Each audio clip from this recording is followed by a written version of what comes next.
Pray. Let us pray. The Holy Spirit. Amen. Thank you, Lord, sa 81 years ng buhay po na ibinigay niyo po kay Tatay, Lord. Maraming salamat po sa kalusugan at mga biyaya po na ibinibigay niyo sa amin.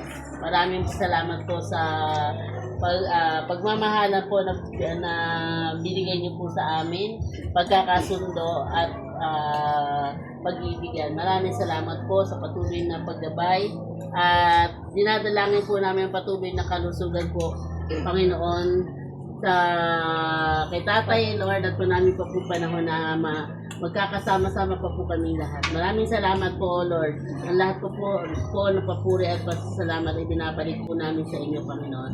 Wala din sa Ama, sa Anak at Espiritu Santo, paparang sa una ngayon pa kay ng Mama sa Ranggan. Amen. Maraming salamat sa mga. Praise the Lord.